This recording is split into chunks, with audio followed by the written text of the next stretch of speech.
Let me tell you about The Merchant of Venice, Act 1, Scene 2. The standard disclaimer applies from last time, namely that I will be portraying the part of several anti-Semitic characters, and if watching somebody act anti-Semitic is offensive, please don't watch this. So Antonio agreed to Shylock's proposal, and Shylock will lend 3,000 ducats to Antonio for 3 months. At the end of the 3 months, Antonio has to pay them back, doesn't have to pay any interest, but if he doesn't pay it back, Shylock gets to cut a pound of Antonio's flesh off. Literally. He literally gets to cut 1 pound of meat off of Antonio. And now we move to the B plot. The B plot is a romantic comedy. Ha-ha! Oh, isn't that totally what you want as the B plot to your, A plot of tragic Jew is hounded by horrible anti-Semitic Christians in the Middle Ages? Portia, her name is Portia, is on an island where she's the queen or really rich or some shit, it doesn't even matter. And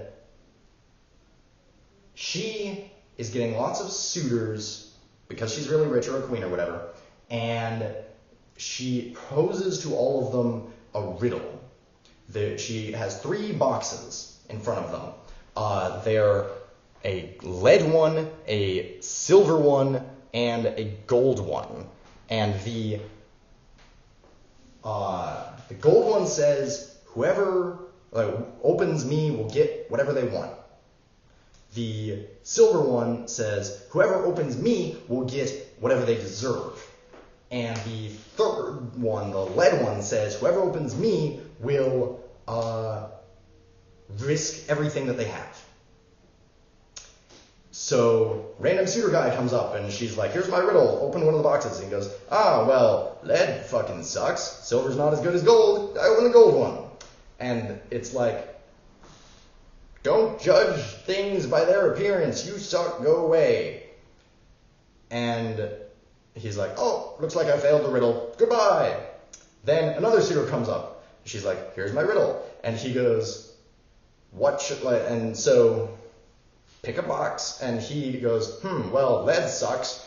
Gold is gaudy silver. That's the thing that people actually, the coins are made out of, that people actually use. So he opens it up, and it's there's a poem inside saying don't be greedy. And he's like, oh darn, I failed the riddle. And Portia's like, yeah, get lost. And then Antonio and Bassanio show up.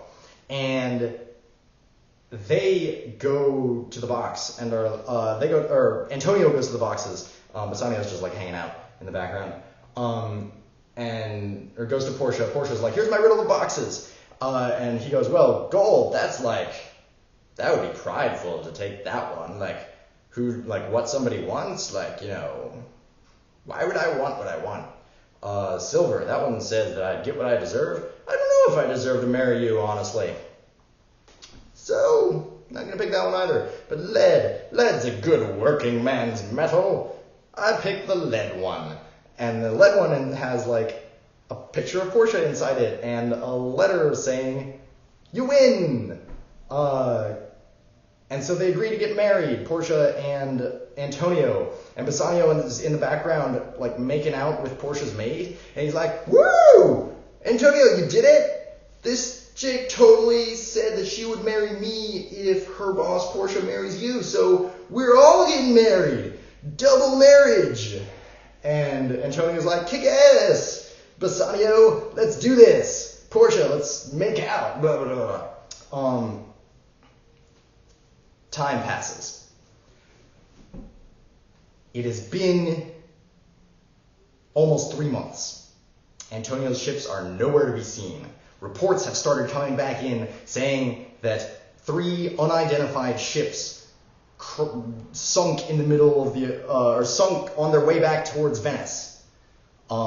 These are probably Antonio's ships. Antonio does not have the money to acquire, like, he doesn't have the money to pay back his debt. He's like, oh shit, what am I gonna do? So he goes to see Shylock, and he's like, Shylock, I can't pay back the debt. You said that if I couldn't earn enough, like, so the contract that we signed says that if I couldn't earn enough money on this business venture to pay back the 3,000 ducats, you get to cut a pound of my flesh off. Which fucking sucks, and I don't want to do it.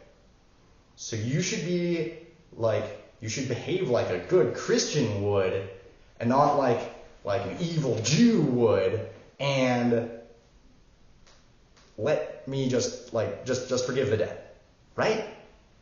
And Shylock is like, fuck you, you anti-Semitic prick. No, I'm going to enforce this contract. You have a few more days for your ships to get back, or I am cutting you up. And Antonio's like, fucking shit, and runs away, and he goes back home, and he's like, Portia, what will I do? I don't have enough money to pay back the debt. And Portia's like, how much is the debt? And he's like, it's 3,000 ducats. And Portia was like, is that it? I have like way more money than that. Here's 3,000 ducats. I'm rich, bitch. That's why you wanted to marry me. I think I didn't know. And he's like, oh, that's fucking great. Sweet. Oh wait, there's a clause, like the contract said that I had to earn the money on the thing he lent me the money to do. I can't just get it some other way. And she's like, all right, well, here's another 6,000 ducats. Offer him triple what he paid you, and he should accept that, right? I mean, like, he's just a money-grubbing Jew, so he'll totally accept anything like that, right? So, how does that work out for everybody? Let's find out when we go to the courtroom as the contract comes due next time in The Merchant of Venice.